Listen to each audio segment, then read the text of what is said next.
I'm in Madrid, Spain, and I managed to pick up a bottle of whiskey. This is the Bruichladdich, the Classic 8, or the Laddie 8. Either way you want to say it, we're going to give this a try. Actually, I've given it a lot of tries this month. It's taken me a while to do this video, but let's dig into the review.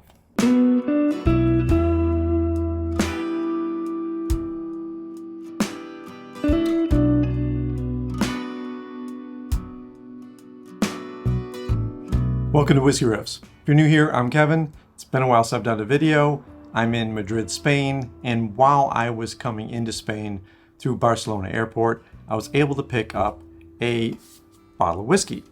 This came from the duty-free store, and I have never seen the Laddie 8, but I had someone in my review, one of my reviews, comment that this was a whiskey I should try. Just so happened to be on the shelf in Barcelona, so I said, great. Let me take this bottle and I'll do a quick review. Well, weeks later, I am finally getting around to my review and I'm thrilled that I'm doing it. You can see that I've enjoyed a bit of this whiskey. I think it's pretty good, but let me dig into it today and give you some more details than just it's good. The Classic 8 is similar to the Classic Laddie, and as the name implies, it's an 8-year-old whiskey. So it's not going to be as aged and it's not as nuanced maybe as the Classic Laddie, but the Laddie 8 has a lot of features that I think are intentional. The Laddie 8 was created by Adam Hannett, the head distiller at Bruichladdich. His goal was to capture some of the floral notes of the Islay coastal region, and I think he actually hit it. Let me dig into the whiskey and we'll talk a little bit about it. First thing I noticed when I started drinking this was that it's been a long time since I've had whiskey, and it took me a few tries to actually get acclimated. I don't know if any of you have had this experience. I'd love to hear about it in the comments, but if you've been away from whiskey, how does it affect you when you go back and taste it? Do you get all the same notes, or does it take you a little while to get used to it? I've been drinking more wine since I've been in my travels, and of course, that's a much different flavor profile, much more fruity in most cases. Whiskey is a much different experience.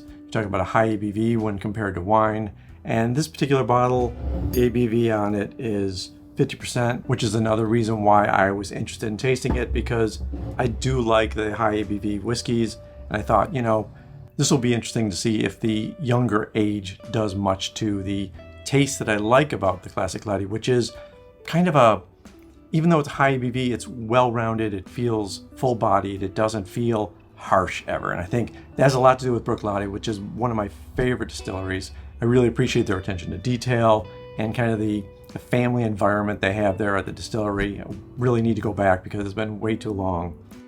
First thing I noticed when I nosed this whiskey was there is that honey note. I've had some croissants here in Madrid, and I've been going to the same place for coffee and breakfast, which usually just café con leche. And here they have some croissants that have like a little bit of honey on top. And this gives me a very similar note on the nose. There's a little bit of honey, a little bit of that pastry smell.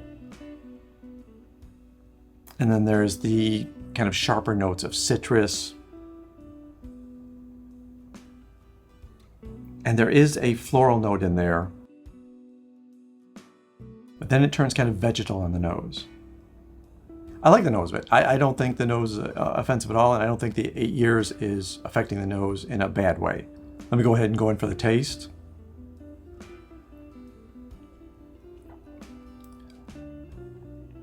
Right away, there is that harshness because you are 50% ABV in this bottle. So you're going to get that bite. When it gets down to the finish, there's a little bit of sweetness, but then the finish immediately goes to kind of a, not a sour note so much. I get the coastal stuff. I get the salt. I get the grassiness on the finish. And it's a really long finish. The flavors in it aren't nearly as rounded as the Classic Laddie. There's sea salt. There's the spice, kind of a wood spice. There is this taste of a little bit of caramel, maybe more citrus, kind of an orange citrus note for me. And then going back to the nose, it's a really heavy orange citrus note. So the citrus is coming through strong. I don't think it's as full-bodied. Why would it be? It's aged in a short period of time. But I like the freshness. I like that it's crisp. I like that it's kind of a refreshing whiskey. It's, like I said, it took me a while to get back into the tasting process, but after I've had most of this bottle, it's, I appreciate it. I do like what Bruichladdich did to this. It started off as a travel exclusive, and now I believe it's sold in a few other places. Obviously, I picked it up in an airport, so if it was just a travel exclusive, I still would have had access to it. Would I recommend that you go out and grab it? I don't know. Do you like the Classic Laddie? Are you a fan of it? Are you looking to experiment with some different avenues of the flavor profile of the Classic Laddie? This would be a good experience then. And I think you can't go wrong with Bruichladdich. I think they do a really great job with all their expressions. I think they put a lot of care into them, and I really enjoyed this. It's been a nice changeover from not having whiskey in a few countries, and I appreciate the fact that I got to travel by train from Barcelona to Madrid, so I could take my big bottle of whiskey with me. Airlines, of course, aren't going to let this on. So I'm thrilled that I've gotten this video done. I'd like to hear your thoughts about it. Have you had the Classic 8, the Laddie 8, whatever the name they want to call it? Let me know in the comments. Thank you so much for watching. Until next time, take care of yourself. Take care of those people around you, and cheers.